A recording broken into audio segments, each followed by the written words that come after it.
El presidente Santos quiere que el pueblo colombiano se pronuncie frente a los acuerdos de La Habana en un plebiscito con una sola pregunta. ¿No les parece que eso es absurdo habiendo tantos temas delicados para el país? ¿Por qué llegamos a esta situación? Primero, porque el gobierno se echó para atrás. En el año 2012 le propuso al país que los acuerdos iban a ser refrendados en un referendo e inclusive modificaron la ley para que los referendos coincidieran con elecciones locales. ¿Qué pasaba con los referendos? Que los referendos necesitaban un voto informado, donde muchos de los puntos estuvieran desagregados por preguntas para que todos nosotros pudiéramos pronunciarnos. Pero adicionalmente, los referendos exigen que participe el 25% del censo electoral según lo demanda la Constitución.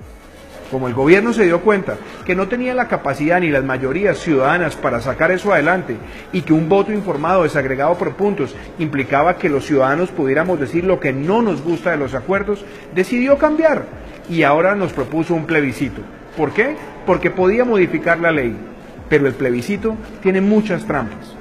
La primera trampa fue que bajaron el censo electoral necesario para aprobar un plebiscito del 50% al 13% por el sí. Fuera de eso, no hay voto en blanco, es decir, los ciudadanos que se sientan que no tienen una posición clara no van a poder pronunciarse. En tercera medida, impidieron que las campañas fueran financiadas con dineros públicos para el sí y para el no, siendo campañas austeras. Y tampoco aceptaron la prohibición de la publicidad estatal que logramos la aprobación en el Senado para que no se tergiversara la opinión del ciudadano con recursos que entraran por otra vía por parte del Estado. Dicho eso, también se le permitió a los funcionarios públicos para que hagan campaña. Entonces, el gobierno va a utilizar su propaganda, su mermelada, su publicidad para tratar de venderle a los ciudadanos que la elección va a ser entre el sí, que para ellos quiere decir la paz, y el no, que para ellos quiere decir la guerra. Ese es un falso dilema. Los colombianos no vamos a pronunciarnos sobre paz o guerra. Vamos a pronunciarnos sobre si los acuerdos de La Habana son realmente buenos o no para la nación. Y la verdad es que si miramos los principios que defendemos los colombianos, tenemos que tener claro que cuando decimos no, estamos diciendo que no a la impunidad para que los máximos responsables de crímenes de lesa humanidad dejen de pagar un solo día de cárcel. Al decir no, queremos que paguen cárcel esos responsables. También decir no significa rechazar que haya elegibilidad política para esos criminales de lesa humanidad, como hoy lo prohíbe la Constitución. Decir no es evitar que las FARC esguincen su responsabilidad y que con los recursos criminales que han amasado durante tantos años los pongan al servicio de la reparación de los colombianos.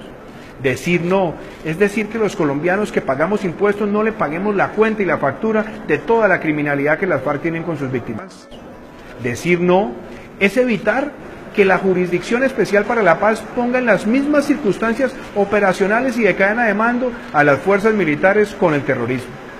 Decir no es también categóricamente impedir que el asesinato de soldados sea considerado un delito conexo al delito político. Decir no es evitar que se rompa el equilibrio de poderes donde el Congreso solamente podrá discutir y aprobar aquello que el gobierno le permita relacionado con La Habana. Decir no es también que los ciudadanos le puedan decir al gobierno que las facultades extraordinarias para el presidente exceden los mandatos de la Constitución y la ley. Decir no es que los colombianos le presentemos al país la propuesta para que se enmienden los acuerdos. Decir no no es promover la guerra, sino que se corrijan los acuerdos donde sean realmente un triunfo de la legalidad sobre la criminalidad. Y lo más importante, decir no es que las FARC aprendan del pueblo colombiano el mensaje de que ser pillo no paga.